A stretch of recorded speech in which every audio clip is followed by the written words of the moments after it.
Alright, this is a review of the Alps Mountaineering Lynx 1 versus the REI Passage 1. They're both one-person tents that look very much the same. So I thought I'd do a little review and see how they are different. Alright, before I open these up, I thought I'd take some quick measurements. The Lynx 1 comes out to be just about, that's right to the end of that, just about dead on 17 inches by 6. And the bag comes with these cinch straps, so you can scrunch it down if you want to get it as tight as possible. This is packed fairly tightly. The footprint, which is sold separately, comes to 10 by 7. And it's, you know, what you'd expect, it's negligibly thin. And probably when you packed it, you'd really pack them differently in your bag.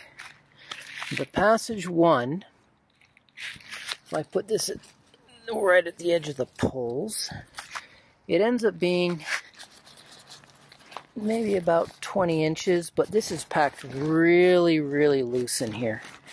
You know, this isn't tight at all. So I suspect that actually if you were to put it in a new sack or crunch it up in the bottom of your bag, it would be almost exactly the same amount of space. So let's open them up and see what's inside. So opening up the Passage 1, it's pretty much what you'd expect.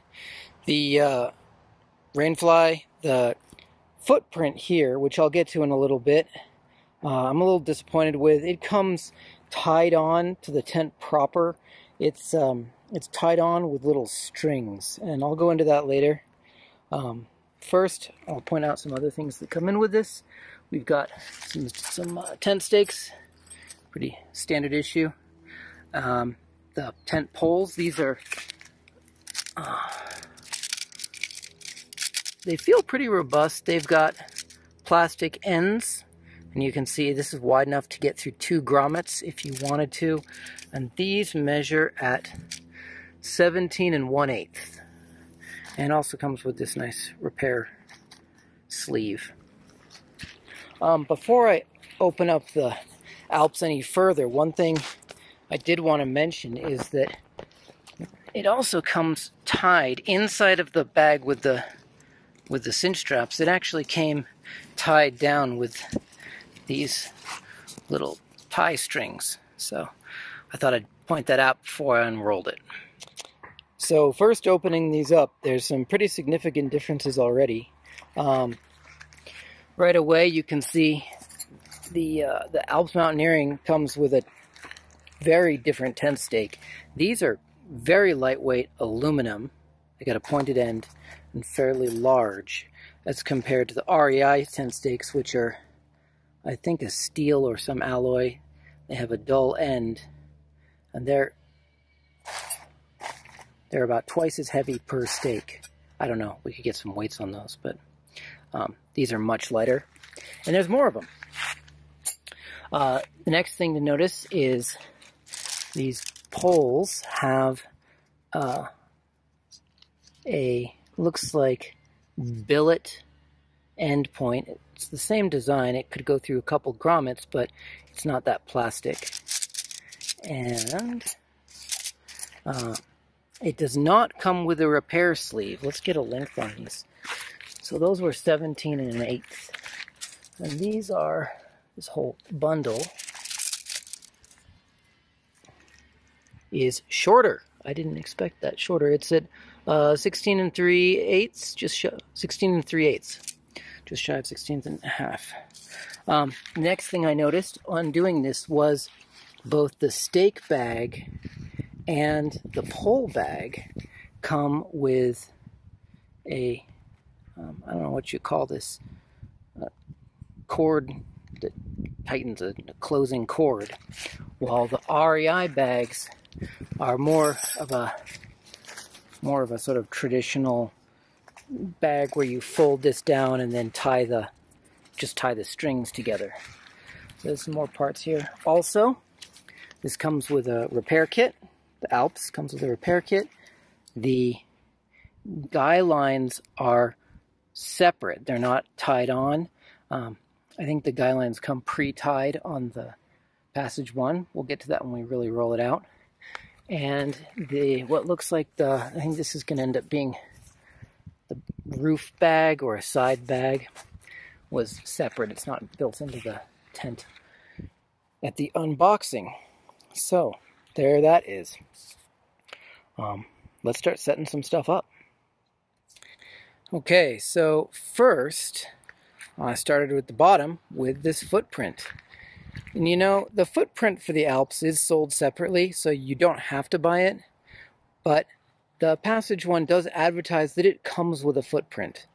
And I gotta say, I'm a little disappointed already, because the Alps footprint has at its base grommets, which means you can set up the footprint and put the frame over it. I tied it here using these tie lines that came with it. This is the tie line that was wrapping the tent body when we took it out of the bag. However, the Passage, the footprint here is really only meant to serve as underbody protection. It's tied on using a really awkward sort of toggle thing. This is like a toggle on the end of a piece of it's almost like they couldn't even get some proper webbing to do this with. They just used they just extended the trim of the footprint out to make a sort of strap. And what that means is you really can't do a setup like this. Not that I won't try. Let's see how I can do. Well, after a short comedy routine, I did manage to get the footprint to work with just the holes here. As you can see, there's no grommet, so I kind of did a double wrap at the end of each one of these poles, and it's more or less holding. There was also no tie in the bag, so in fairness of using only what came with it, I was able to use the rubber band that came in the bag to tie these tent poles together to kind of keep this erect. However, I think that were you to try to set this up in the rain or in the wind, you would probably not be able to do it very easily at all. All right, time to put on the rain flies for the minimal setup and see how that looks. Okay, so we've got the minimal setup here with the footprint, the tent poles, and the rain fly only. It's all pitched and guyed out, and fits pretty well. The REI tent, I'm afraid to say I just gave up on. After some comedy trying to figure out how I could affix this to the footprint, I realized that having the footprint just tied on here with a little twist of string and then trying to connect a buckle to it, if you wanted to do that, you know, the use for this is, it's raining, you get to your campsite, everything's soaking wet, and you want to be able to set up your tent without getting the inside of the tent wet. Maybe it's windy, there's no way that's going to happen. On the other hand, the minimal setup with this seemed to work pretty well. So let's look and take a look at what you find in here. So I'm just gonna, there is a toggle here to cinch this down with, but since I'm holding this camera, I'm just gonna fold that back. But there you have it. You could set that up in the rain and climb inside with your gear and be dry, wait it out in the shelter of the rain fly to set it up later. Or maybe you could pitch it inside during the rain. I'm going to give that a go and see how well it works out. Alright, I stopped mid-progress here. This was actually much, much easier than I thought. I was able to climb inside the rainfly on the footprint, close the tent, and just hook the hook over the top and drape the tent down from the center. Then from the inside, I was able to sneak my hands through. Let's see if I can show you one. Sneak my hands through and slide the grommet for the main tent underneath the grommet where I was holding the footprint, thereby keeping all of my pegs in place, all of my tent stakes in place. I didn't even have to take off this. If this had have been windy, if there had been wind pressure against the rainfly during that process, I wouldn't have had to undo this point. I could just slip the grommet underneath. In case you aren't sure what I mean, let's see if I can take this off. This actually has 2 grommets, so you can choose how tight you want your tent to be. There we go. Maybe we can see that there. There's a grommet that I have it on the tight one, and then a second one for a loose one if you want to have a looser tent. I opted for the tight one just to see if I could do it from inside the tent. So that worked out pretty well.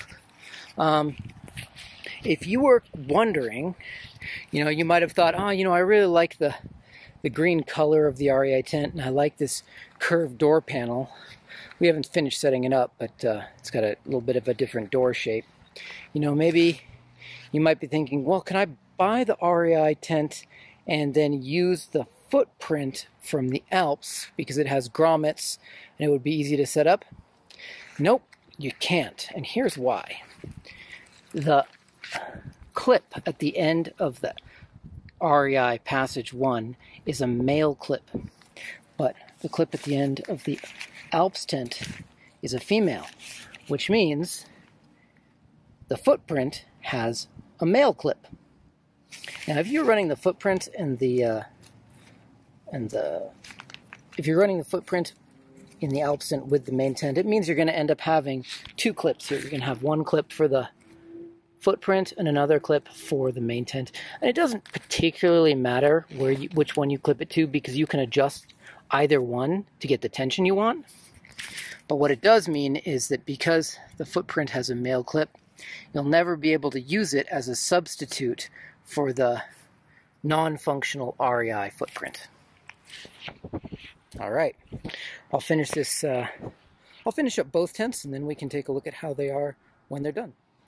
All right, I just stopped halfway setting this up just to kind of show what this so-called footprint looks like.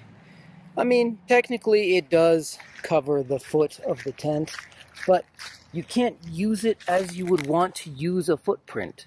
All it does is provide an extra layer of armor for the material underneath, which raises the question, if you needed to add that, why not make the material for the bottom of the tent thicker?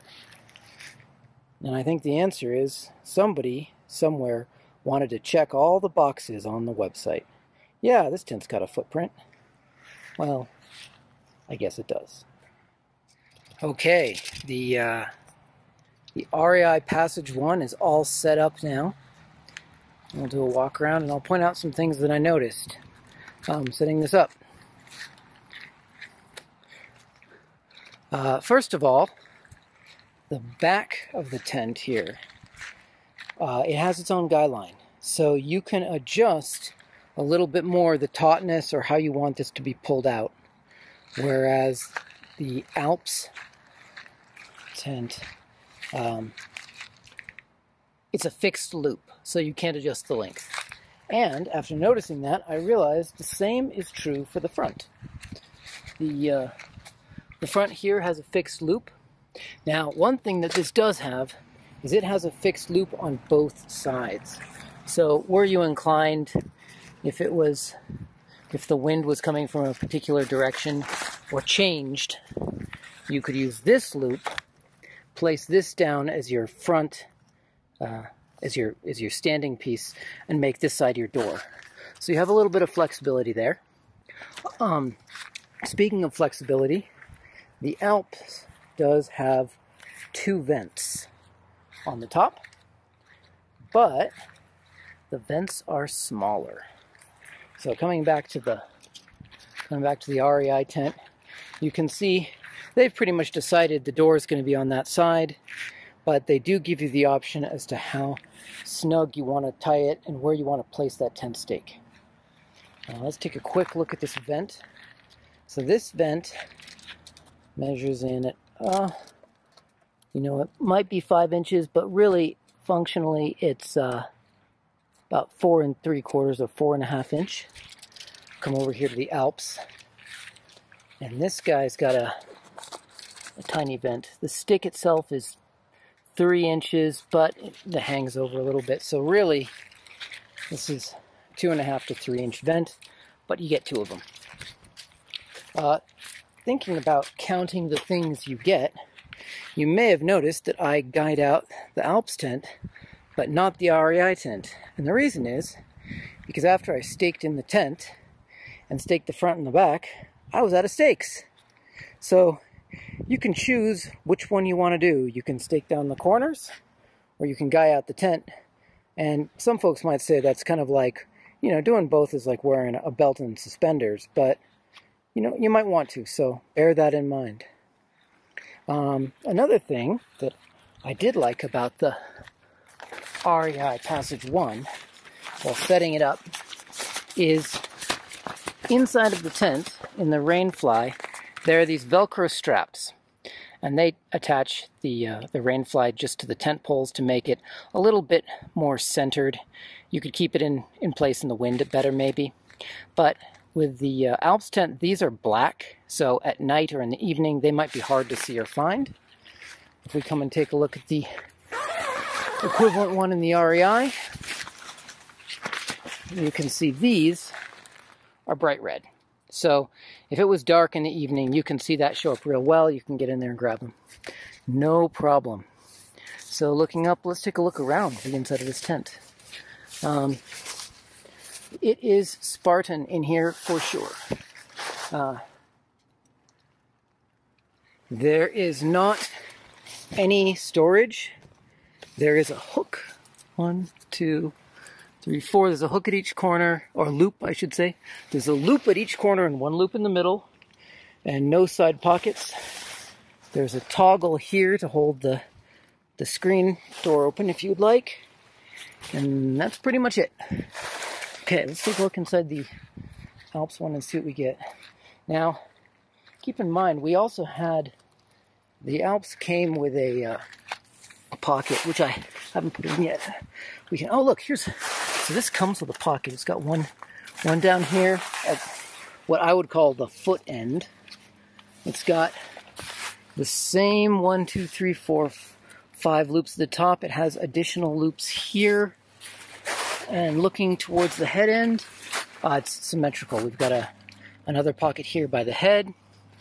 We've got a toggle to hold, oh no, look, we got 2 toggles. They give you 2 toggles to hold the door open. And out here somewhere, I've got this mesh roof hanging. I think this is a roof hanging. I'll try to set this up and clip it in and see how it looks. Okay, I'm back inside the Alps tent with its bag installed. Unlike a lot of tents that connect right across the roof like a hammock, this thing is more at an angle on the one side. You can pick which side you want it on. But honestly, that's kind of better because this tent is so tight that really if you're sitting up, you really want to be sitting directly below the roof. And that puts this bag right at about arm's length. So I think it's a pretty good design. It also explains why there was this second loop down here.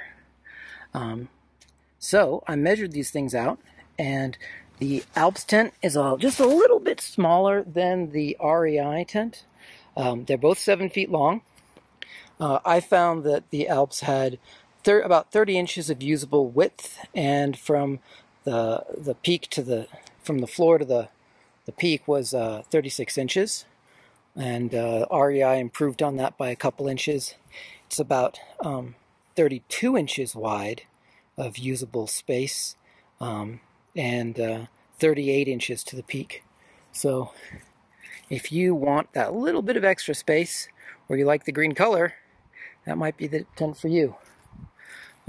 Honestly, after looking at both of these, I gotta say I really wanted to like the REI a lot more, but the idea that they included a footprint that doesn't work as a footprint, you can't set it up in the rain, you can't do a minimal setup with it. It really is only a protector for the bottom of the tent. It kind of felt like a bait and switch, to be honest. It felt like they were just wanted to say they had a footprint. The Alps sells their footprints separately, but at the time I made this video, the price between the two, between the Alps with the footprint and the REI as it is with the footprint included, was almost the same. I mean, they were real close, within $10 of each other. So I don't know if that's really a deciding factor. Things I like about the Alps: I like that it's got 2 vents. I like that you can have the door on either side, meaning that if the wind changes, you can change how the tent's set up. I like they give you enough tent stakes that you can stake the tent and you can guy it out without having to have additional stakes. I really like the green sheen on the REI tent. I wanted to like it a lot. It's kind of a bummer how it just couldn't live up to the challenge of the Alps. All right, well, I hope you enjoyed this video, and if you found it informative, please share it. Okay, thank you very much.